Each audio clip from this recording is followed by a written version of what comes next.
তো তোমরা রীতিমতো দেখলে যে কীরকম অসভ্যতামি আমাদের সমাজে ছড়িয়ে গেছে।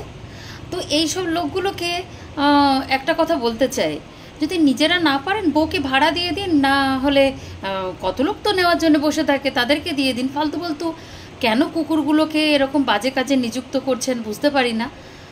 তো এটা মানে সবার জন্যে, ছোট থেকে বড় সবার জন্য একটা বাজে ইনফরমেশান যাচ্ছে।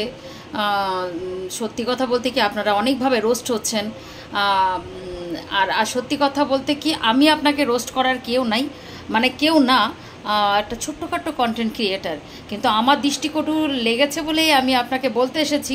তো দয়া করে কাকু আপনাকে একটা কথা বলি, যদি আপনি না পারেন একান্তই আপনি কাউকে ভাড়া দিয়ে দিন।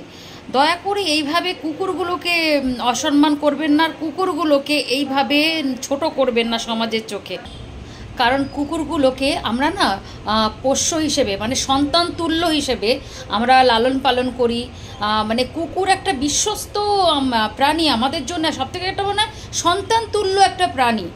তো সুতরাং সেই সব জিনিসগুলোকে নিয়ে এরকম মানে বাজে কাজ করতে তো আপনাদের কষ্ট লাগে না, বা আপনাদের দ্বিধাতেও লাগে না। আপনাদের দেখলাম চ্যানেলটাতে শুধু এই নিয়েই কাজ। আর কাকু কি সুন্দর ভিডিও করছে, দেখতে পাচ্ছেন কাকিমার ভিডিওটা।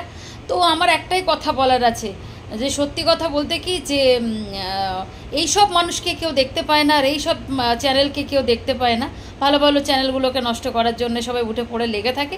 আমার আর কিছু বলার নেই। আপনাদের কি বক্তব্য প্লিজ মানে জানাবেন।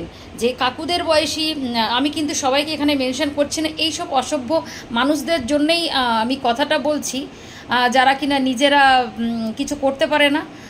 তাই জন্যে শেষ পর্যায়ে একদম যদি মানুষের সাথে কোনো স্বামী বা স্ত্রীকে তুলে দেয়, বা স্ত্রী স্বামীকে তুলে দেয়, সে একটা আলাদা ব্যাপার, কিন্তু তাই বলে কুকুরের সাথে এইগুলো যে কোনো লোক দেখলেই বলবে যে বাজে ইন্টেনশন নিয়ে ভিডিও করছে। আপনারা কি মনে করেন আমাকে প্লিজ একটু কমেন্ট সেকশনে জানাবেন।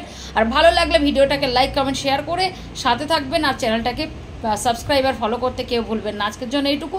এরকম ভিডিও নিয়ে আমি আবার আসবো। টাটা।